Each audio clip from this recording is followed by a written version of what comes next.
Existe, creio, um terceiro grupo de procedimentos que permitem o controlo dos discursos. Não se trata desta vez de dominar os poderes que eles detêm, nem de exorcizar os acasos do seu aparecimento, trata-se de determinar as condições do seu emprego, de impor aos indivíduos que os proferem um certo número de regras e de não permitir, desse modo, que toda a gente tenha acesso a eles. Rarefacção, agora, dos sujeitos falantes. Ninguém entrará na ordem do discurso se não satisfizer certas exigências, ou se não estiver, à partida, qualificado para o fazer. Mais precisamente, as regiões do discurso não estão todas igualmente abertas e penetráveis, algumas estão muito bem defendidas, são diferenciadas e são diferenciantes, enquanto outras parecem abertas a todos os ventos e parecem estar colocadas à disposição de cada sujeito falante sem restrições prévias. Gostaria de lembrar uma anedota sobre este tema, tão bela que receamos que ela seja verdadeira.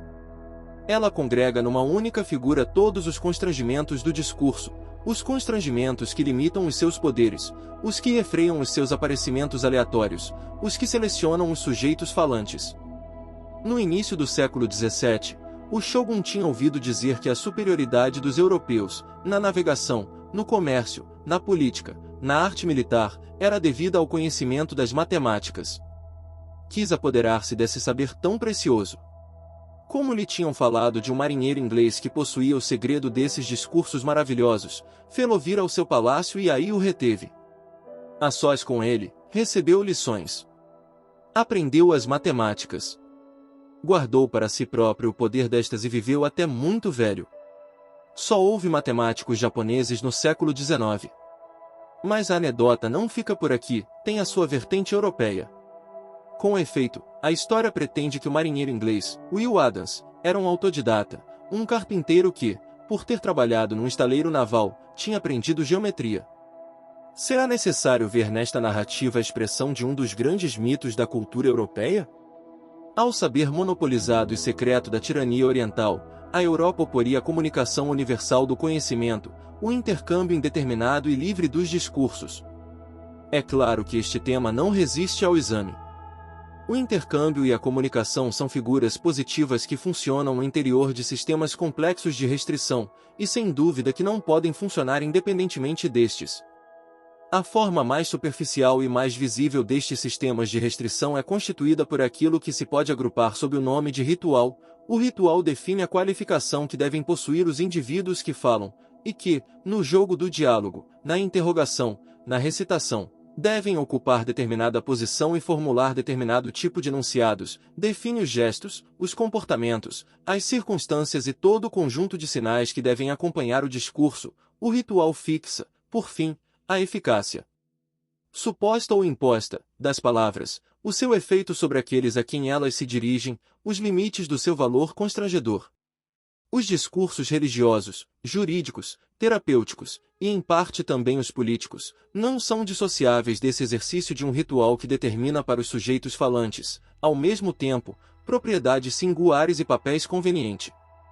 Com um funcionamento que é em parte diferente, as sociedades de discurso têm por função conservar ou produzir discursos, mas isso para os fazer circular num espaço fechado, e para os distribuir segundo regras estritas, sem que os detentores do discurso sejam lesados com essa distribuição. Um dos modelos arcaicos disto é nos dado pelos grupos de rapsodos que detinham o conhecimento dos poemas a recitar, ou eventualmente a fazer variar e transformar, mas ainda que o fim deste conhecimento fosse uma recitação que era afinal de contas ritual, ele estava, pelos exercícios de memória, muitas vezes complexos, que implicava, protegido, defendido e conservado num grupo determinado, a aprendizagem dava acesso, ao mesmo tempo, a um grupo e a um segredo que a recitação manifestava, mas não divulgava, não se trocavam os papéis entre a fala e a escuta. Claro que já não existem semelhantes sociedades de discurso, com este jogo ambíguo do segredo e da divulgação. Mas não nos enganemos, mesmo na ordem do discurso verdadeiro, mesmo na ordem do discurso publicado e liberto de todo o ritual, exercem-se ainda formas de apropriação do segredo e de não intermutabilidade.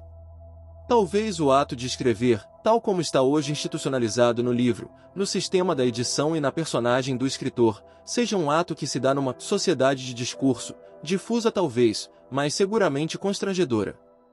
A diferença do escritor, que é por si próprio oposta permanentemente à atividade de qualquer outro sujeito falante ou escritor, o caráter intransitivo que ele atribui ao seu discurso, a singularidade fundamental que ele, há muito tempo já, confere à escrita, a dissimetria afirmada entre a criação e qualquer outra utilização do sistema linguístico, tudo isto manifesta, na sua formulação, e tende de resto a reconduzir no jogo das práticas, a existência de uma certa sociedade de discurso. Mas existem muitas outras, que funcionam de outro modo, segundo um outro regime de exclusivos e de divulgação. Pensemos no segredo técnico ou científico, pensemos nas formas de difusão e de circulação do discurso médico, pensemos naqueles que se apropriaram do discurso econômico e político. O que constitui as doutrinas religiosas, políticas, filosóficas, é, à primeira vista, o inverso de uma sociedade de discurso. Nesta, o número dos indivíduos falantes, mesmo quando não estava fixado, tendia a ser limitado, e era entre eles que o discurso podia circular e ser transmitido. A doutrina, pelo contrário, tende a difundir-se, e é pelo pôr em comum de um único conjunto de discursos, que os indivíduos, tão numerosos quanto quisermos imaginar, definem a sua pertença recíproca. Aparentemente, a única condição requerida é o reconhecimento das mesmas verdades e a aceitação de uma certa regra, mais ou menos flexível, de conformidade com os discursos validados. Se as doutrinas fossem apenas isto, elas não seriam diferentes das disciplinas científicas, e o controlo discursivo diria respeito unicamente à forma ou ao conteúdo do enunciado, não ao sujeito falante. Ora, a pertença doutrinal põe em causa ao mesmo tempo o enunciado e o sujeito falante, e um por intermédio do outro.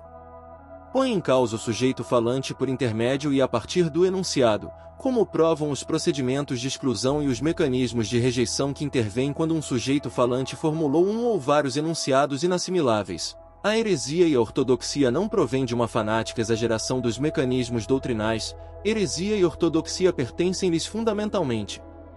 Mas, inversamente, a doutrina põe também em causa os enunciados a partir dos sujeitos falantes, na medida em que ele vale sempre como sinal, manifestação e instrumento de uma pertença prévia, pertença de classe, de estatuto social ou de raça, de nacionalidade ou de interesse, de luta, de revolta, de resistência ou de aceitação.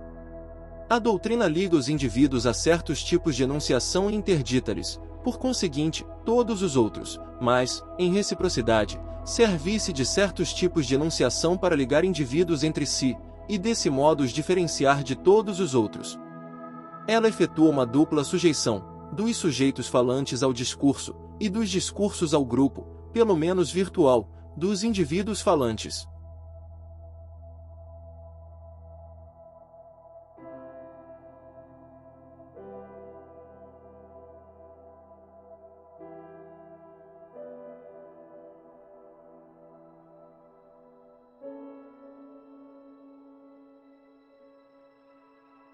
Finalmente, numa escala muito maior, podem reconhecer-se grandes clivagens naquilo a que se poderia chamar a apropriação social dos discursos.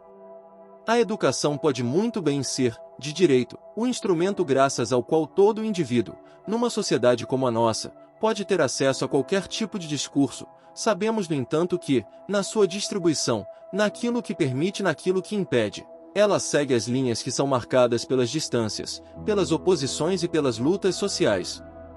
Todo o sistema de educação é uma maneira política de manter ou de modificar a apropriação dos discursos, com os saberes e os poderes que estes trazem consigo. Eu sei perfeitamente que a separação que tenho vindo a fazer entre rituais da fala, sociedades de discurso, grupos doutrinários e apropriações sociais, é demasiado abstrata. Na maior parte das vezes estão ligados uns aos outros e são como grandes edifícios que asseguram a distribuição dos sujeitos falantes nos diferentes tipos de discurso e asseguram a apropriação dos discursos a certas categorias de sujeitos. Numa palavra, são os grandes procedimentos de sujeição do discurso. O que é, no fim de contas, um sistema de ensino senão uma ritualização da fala, senão uma qualificação e uma fixação dos papéis dos sujeitos falantes, senão a constituição de um grupo doutrinal, por difuso que seja, senão uma distribuição e uma apropriação do discurso com os seus poderes e os seus saberes? O que é a escrita, a dos escritores, senão um sistema de sujeição semelhante, que assume talvez formas um pouco diferentes, mas em que as grandes decomposições são análogas. Será que o sistema jurídico, o sistema institucional da medicina, também eles, pelo menos em alguns dos seus aspectos, não são sistemas semelhantes de sujeição do discurso?